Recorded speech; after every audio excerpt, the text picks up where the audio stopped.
Praise God. Hello, my dear students. In the previous lecture, we studied the barriers to communication. That means the factors that place, that affects, obstruct the flow of communication. આપણા કમ્યુનિકેશનના ફ્લોને જે અવરોધે છે એને આપણે barriers નામ આપેલું છે, બરોબર. તો કમ્યુનિકેશનના સ્મૂથ ફ્લોને જે હેમ્પર કરતા હોય, સ્ટોપ કરતા હોય, ઓબસ્ટ્રક્ટ કરતા હોય એ ફેક્ટર્સ ટાઈપ્સ આપણે શીખી લીધા છે. એ ટોપિક આપણે લાસ્ટ લેક્ચરમાં પૂરો કર્યો છે, બરોબર. તો now topic for today is about verbal and non-verbal communication. બરોબર. આપણા સિલેબસમાં વર્બલ અને નોન વર્બલ ઇન્ક્લુડેડ છે, but we will take a look to verbal also. બરોબર. વર્બલ કમ્યુનિકેશન પણ આપણે શીખવાના છીએ. આપણા સિલેબસમાં નોન વર્બલ જ છે, બટ આપણે થોડુંક લુક વર્બલ કમ્યુનિકેશન તરફ પણ થોડુંક ધ્યાન આપીશું, બરોબર. So let's start verbal communication.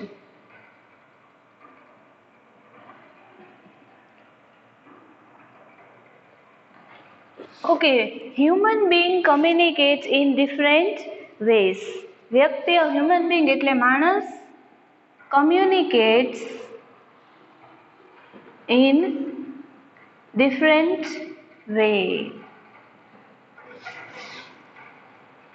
અલગ અલગ રીતથી માણસ શું કરે છે? કમ્યુનિકેશન કરે છે.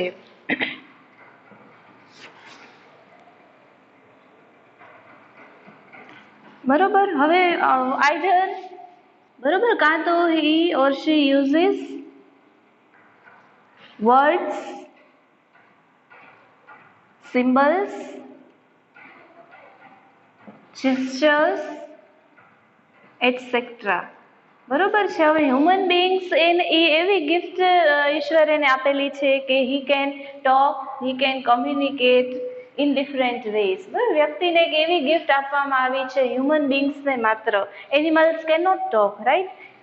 પ્રાણીઓ વાત કરી શકતા નથી, બટ વી આર ગિફ્ટેડ. આપણે ગિફ્ટ આપવામાં આવી છે. That means we can talk, we can communicate with the use of words. શબ્દોના મદદથી આપણે વાતો કરીએ છીએ. We use symbols also. અલગ અલગ પ્રકારના આપણે શું સિમ્બલ છે, જેસ્ચર્સ છે, ઈશારાઓની મદદથી આપણે શું કરીએ છીએ? વાતચીત કરીએ છીએ. તો વર્બલ કમ્યુનિકેશન એક્ઝેક્ટલી શું છે? તો કે verbal communication means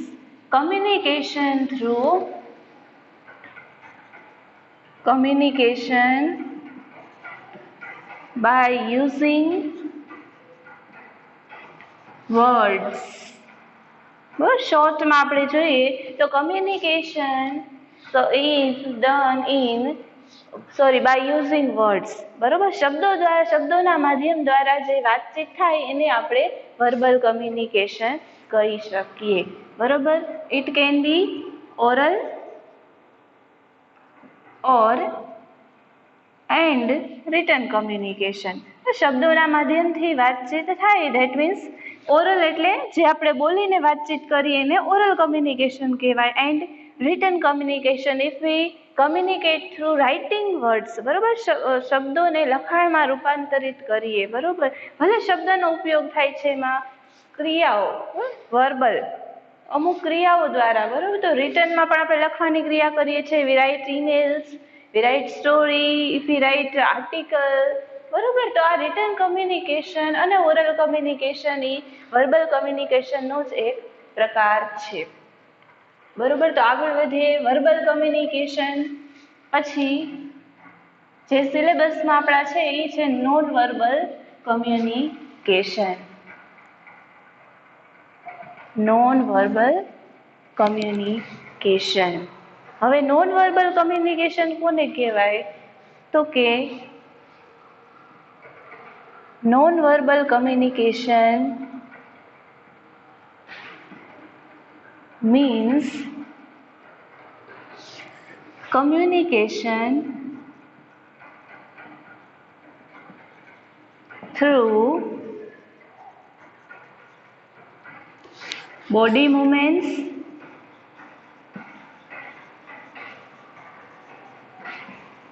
gestures,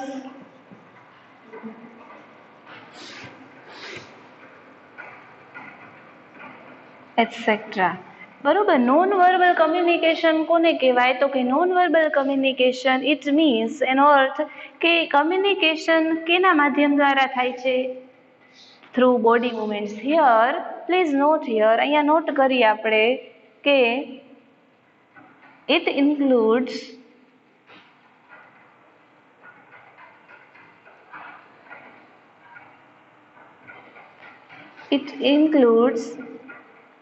feelings and thoughts of a person. Okay, જો નોન વર્બલ કમ્યુનિકેશન છે એમાં શબ્દનો ઉપયોગ નથી થતો, બટ આપણા બોડી મુવમેન્ટ્સ છે, આપણા જેસ્ચર્સ છે, આપણા ફેશિયલ એક્સપ્રેશન છે એનો ઉપયોગ થાય છે. અહીંયા શબ્દોની મદદથી આપણે વાતચીત નથી કરવાના. બરોબર. નોન વર્બલ કમ્યુનિકેશનમાં શું છે? વિવિધ બોડી મુવમેન્ટ્સથી, ફેશિયલ એક્સપ્રેશનથી, જેસ્ચર્સ, ઇશારાઓની મદદથી આપણે કમ્યુનિકેશન કરીએ છીએ. બરોબર. તો એમાં શબ્દોનો ઉપયોગ થતો નથી. It includes feelings and thoughts of a person.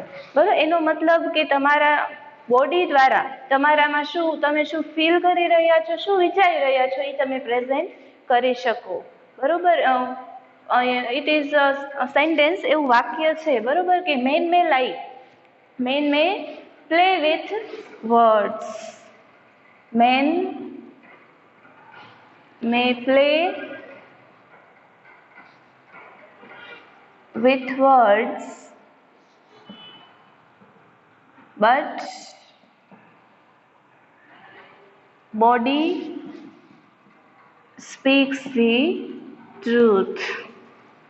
શું કહે છે કે હ્યુમન બીંગ કેન લાઈ. બરોબર. હ્યુમન બીંગ ખોટું બોલી શકે, બટ એના જે બોડી મુવમેન્ટ્સ છે, એના એક્સપ્રેશન છે, એના હાવભાવ છે, એ ખોટું ના બોલે. That means a person can be identified. વ્યક્તિ આપણે શું ઓળખી શકે? એના હાવભાવ દ્વારા, એના બોડી મુવમેન્ટ્સ દ્વારા. બરોબર. તો અહીંયા હ્યુમન બીંગમાં બોડી મુવમેન્ટ્સ છે, જેસ્ચર્સ છે, આ બધા ખૂબ જ મહત્વ ધરાવે છે. અને જેટલું વર્બલ કમ્યુનિકેશન ઇમ્પોર્ટન્ટ છે, એટલું જ નોન વર્બલ કમ્યુનિકેશન પણ છે. That means verbal and non verbal communication holds the same importance or equal importance. બરોબર. એટલે જ કે વર્બલ અને નોન વર્બલ કમ્યુનિકેશન એ સરખું મહત્વ ધરાવે છે. બરોબર. આપણે કમ્યુનિકેશન શબ્દો દ્વારા કરીએ, ધેટ્સ ગુડ. બરોબર.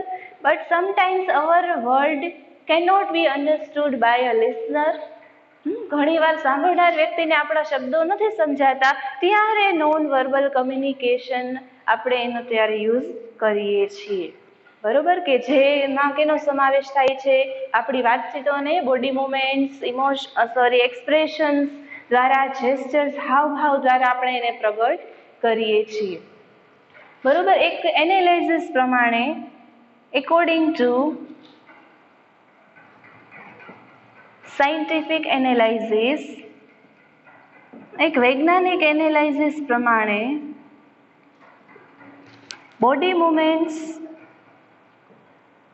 and gestures constitute 55% for effective communication. It means શું કહે છે કે એકોર્ડિંગ ટુ સાયન્ટિફિક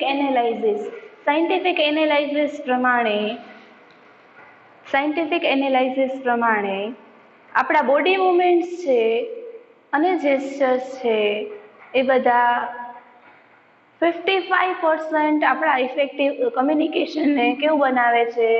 ઇફેક્ટિવ. બરોબર. According to scientific analysis, body movements and gesture constitute 55% for effective communication. Can you understand now? હવે સમજી શકો how important it is, કેટલું મહત્વનું છે, right? So verbal and non-verbal communication both are very important to make our communication effective.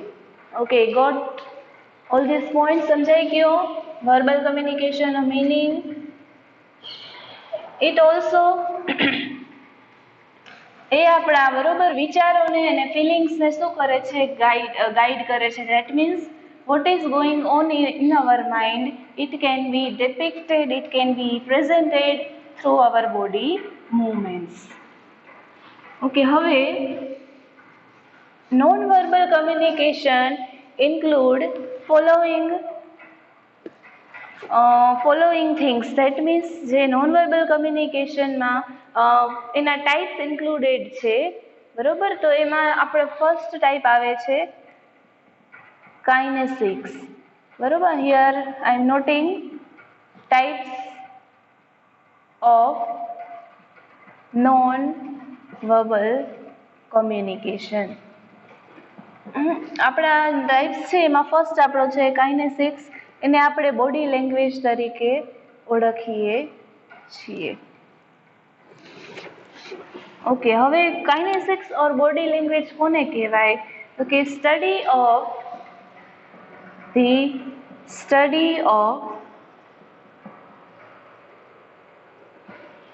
body movements to convey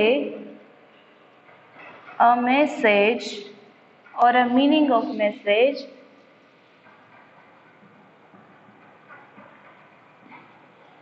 is called kinesics. બરોબર? આપણા શરીરના movement, body movements દ્વારા જે મેસેજનો અર્થ આપણે કન્વે કરાવવા માંગે, કન્વે એટલે વહન કરવું, દેટ મીન્સ મૂવ કરવું, એક જગ્યાએથી બીજી જગ્યાએ મોકલવું, એને કહેવાય કન્વે. તો કે જે બોડી મૂવમેન્ટ્સનું સ્ટડી છે, જે મેસેજના અર્થને ડિપિક્ટ કરે છે, જે મેસેજના મિનિંગને કન્વે કરે છે, એને આપણે કાઇનેસિક્સ કહીએ છીએ. બરોબર? કાઇનેસિક્સ શોર્ટમાં આપણા શરીરના હાવભાવને લગતું એક સ્ટડી છે. બરોબર છે? હવે kinesics represent or communicate status also.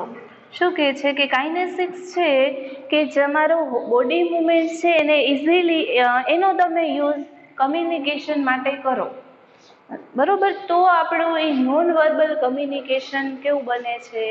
સારું બને છે. તો kinesics represent communicate status also. હવે કાઇનેસિક્સ છે એ શું રિપ્રેઝેન્ટ કરે છે, શું દર્શાવે છે, શું કમ્યુનિકેટ કરે છે? સ્ટેટસ. સ્ટેટસ એટલે કે કોઈ વ્યક્તિનો હોદ્દો, બરોબર? For example, a soldier standing in an attention position before his army officer.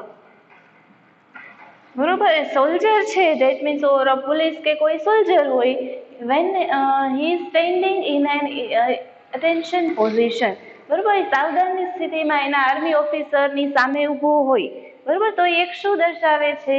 એક સબસર્વિયન્સ બતાવે છે, એટલે આધીનતા.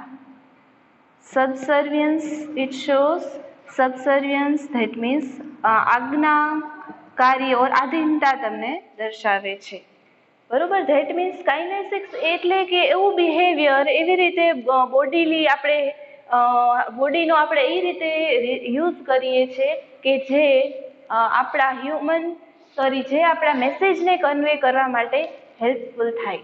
કાઇનેસિક્સ શું દર્શાવે છે? સ્ટેટસ હ્યુમન બિંગનું. હવે કોઈ આ એક્ઝામ્પલ જોયું આપણે સોલ્જરનું, બરોબર. સોલ્જર એના ઓફિસરની સામે અટેન્શન પોઝિશનમાં ઊભો છે. That means any body position કેવી? ઇરેક્ટ છે. Standing in erect position in attention position. એનો અર્થ શું છે કે he is ready to obey his officer. એનો મતલબ કે એ પોતાના ઓફિસરની સામે કેવો છે? તૈયાર છે એના હુકમ માનવા માટે. અને એ શું દર્શાવે છે? સબસર્વિયન્સ. ધેટ મીન્સ આજ્ઞાકારી. બરોબર. તો અહીંયા આ એક એક્ઝામ્પલ છે. બીજું એક્ઝામ્પલ આપણે કોઈ પણ ઓફિસરનું લઈ લઈએ. કોઈ superior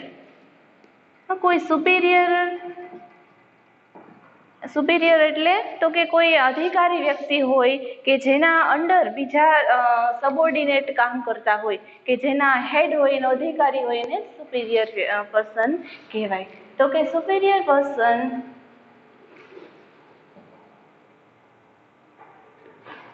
standing or in a meeting, superior person in a meeting, sitting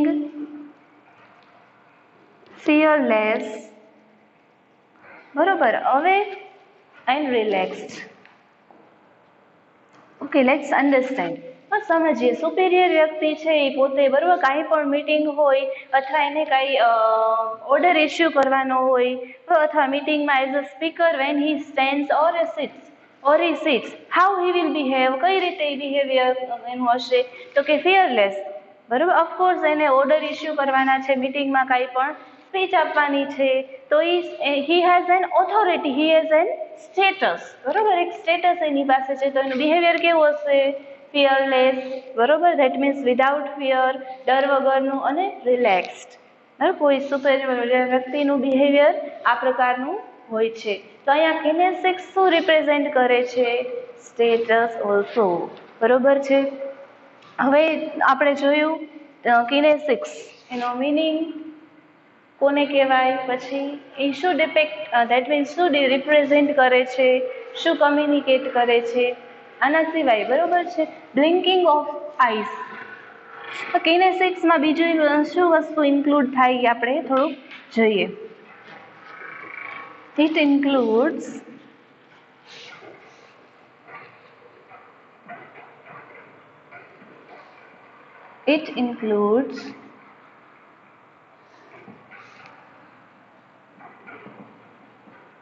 blinking of eyes. That means આપણા બોડી મુવમેન્ટ્સના અલગ અલગ પાર્ટનો આપણે ઉપયોગ કરી. ફોર એક્ઝામ્પલ, આપણી આઈ છે, બરોબર, આંખ છે. When we move our eye in a different direction, આપણી આંખને અલગ અલગ આપણે દિશામાં ફેરવીએ. બરોબર. બ્લિંકિંગ એટલે આંખને ખોલવી અને બંધ કરવી. તો બ્લિંકિંગ ઓફ આઈસ એક બોડી મુવમેન્ટ થયું આપણું. બરોબર છે. પછી એના પછી આવે છે nodding of head. That means આપણા હેડને મૂવ કરવું. બરોબર. આપણે હેડને આવી રીતે મૂવ કરીએ, ઇટ શોઝ યસ. તો આ શું દર્શાવે? હા દર્શાવે છે. And sometime it may show no. બરોબર. તો હા અકાર અને નકાર દર્શાવવા માટે આપણે હેડનો યુઝ છે. તો આપણા કાઇનેસિક્સનું એક્ઝામ્પલ છે આ. બરોબર. પછી આપે છે weaving of hands. That means આપણા હાથને આપણે હલાવીએ, બરોબર, વેવ કરીએ. That means that is included in kinesics. બરોબર. આ નોન વર્બલ કમ્યુનિકેશનનો જ એક પાર્ટ છે. બરોબર છે. તો kinesics, nodding of head, and one more thing, shrugging of shoulders.